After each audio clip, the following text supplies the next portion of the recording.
Hi, I'm Tinny from Mini Bolt Design, and today I'm up in the studio, and I just got back from Newport, and I'm going to cook my dinner. Now, the stove I'm going to use is a prototype. I've got a 5x18 pot stand, 10cm pot with a carbon foil hand wrap, and a lid.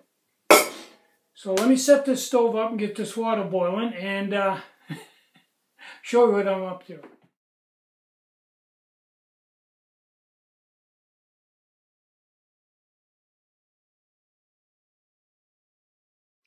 Okay, I got a cup of water in here, and I've got a package of McCormick pork gravy, and a handful of beef TVP. Now, once this all comes up to a boil, I'm going to stir it and get it all nice and thick, and then I'm going to set it off to the side. Then I'm going to boil a cup of water in this, and put some Idaho instant potatoes in, and then mix the whole thing together and eat it. Yeah, I know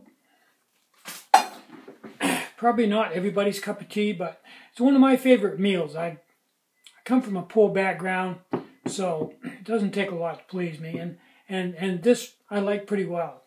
Now my only concern here is you put the TVP in when the water's cold to hydrate it as much as possible, but you also have to put the gravy in while the water's cold, because if you put it in while it's hot, it'll just all clump up and you'll get all kinds of lumps. So I'm hoping that in this process, the TVP will get hydrated by the time the gravy thickens up.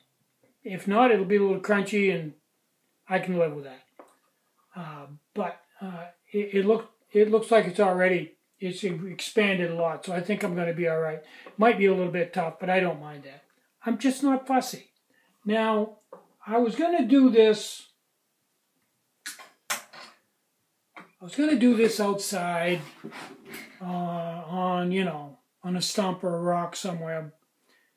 And I got thinking about it. Everybody's going to know that I'm within walking distance of the house, maybe 100 feet away. So, what's the point? I live in the woods anyway. I'm not going to go on the Appalachian Trail to cook a little TVP and potatoes. So it would be basically, for people that didn't know me, they might think I was out in the woods. Woo, woo, woo. So I thought I'd just do it right here. It's easy.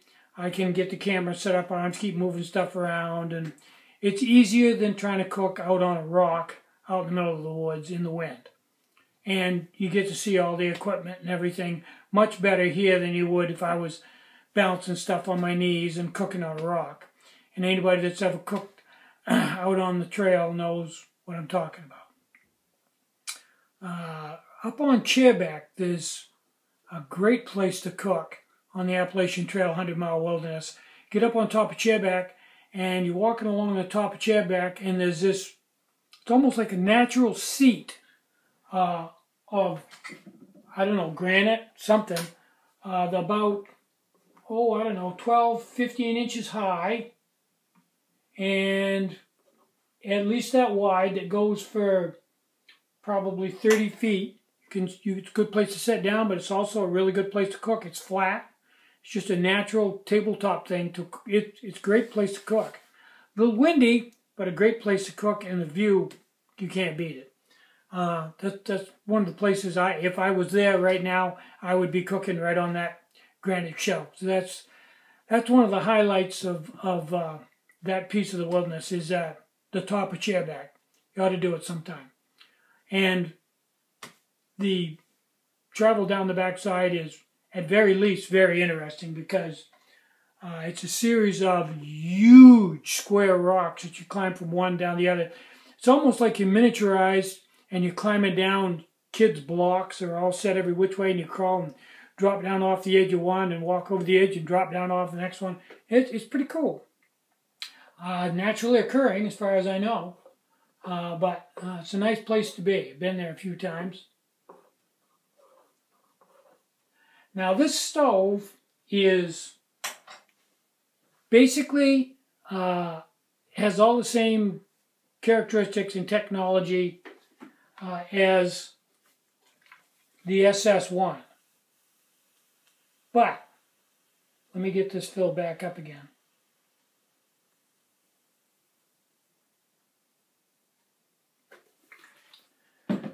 But instead of going in the round container, the way it's designed, it lends itself much better to an Altoid tin. Because I have a nipple in the top of the stove rather than the bottom of the snorkel, and the nipple is right where my finger is, right up top here. So it's kind of like the old Bungo high nipple, only the top is much bigger and has a shelf on it and everything. Well, that nipple sticking out makes it too wide to go in the round container, but it makes it ideal for the Altoid container, 6 to 1, half dozen the other. I like the Altoid container, I like the round container. They both work. It's the same technology, it's just 2 different stoves. Haven't offered it in the store yet. Don't know if there's really any interest in it. Really has no advantage over the SS1. Basically the same animal. Just a variation.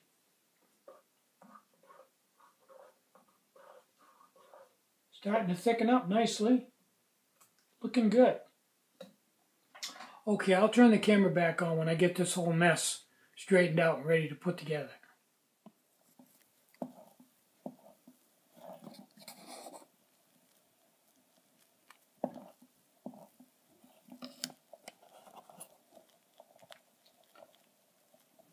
I think that's probably ready to come off of the heat.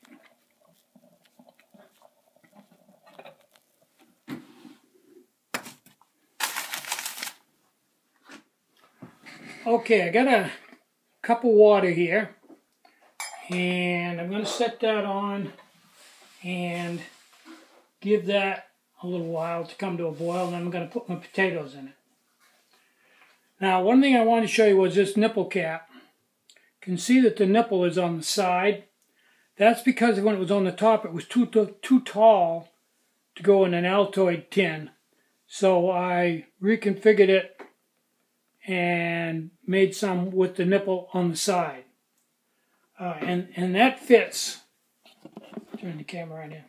That fits in the Altoid tin. Perfect. Just clears the top. As does the main body of the stove with the silicone still on it. So fits in the Altoid tin. Pretty nice, pretty good setup.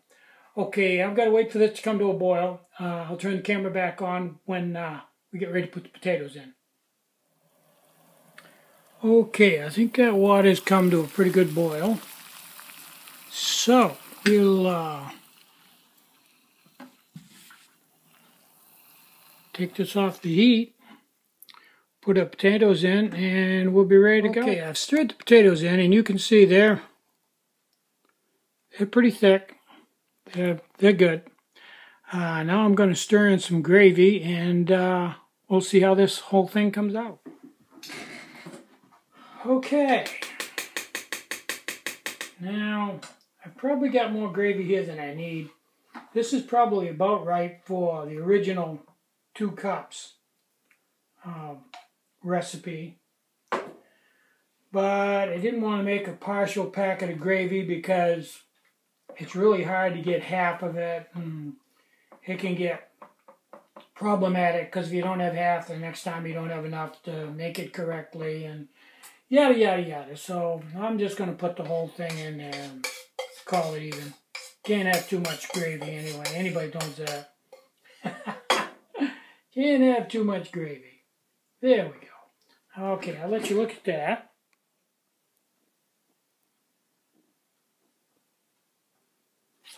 That looks good to me. A little hot, but I think it's going to be good.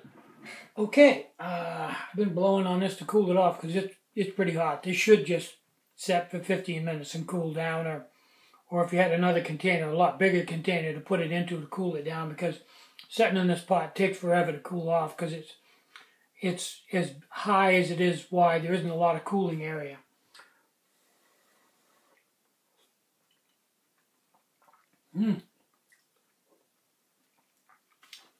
You know, for me personally, that's good stuff. I'd do that anytime. I'm a big fan of good quality TVP, and this happens to be a particularly good batch. You're going to laugh where I got it from. I don't know, maybe a couple of years ago, Walmart had these 5-gallon, 6-gallon buckets, survival kit with all kinds of dehydrated food in it. You know, enough for so many meals. You probably remember I did a video on it or two.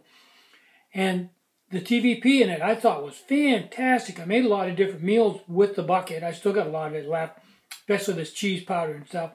Well, this TVP came from that bucket, and it's like 2 years old. Doesn't seem to make a bit of difference. It's supposed to be good for like 25 years. So anyway, that's where that came from. So, I'm Tinny from Mini Bull Design. Try to have a really great day and try to have some fun today. You deserve it. Bye-bye.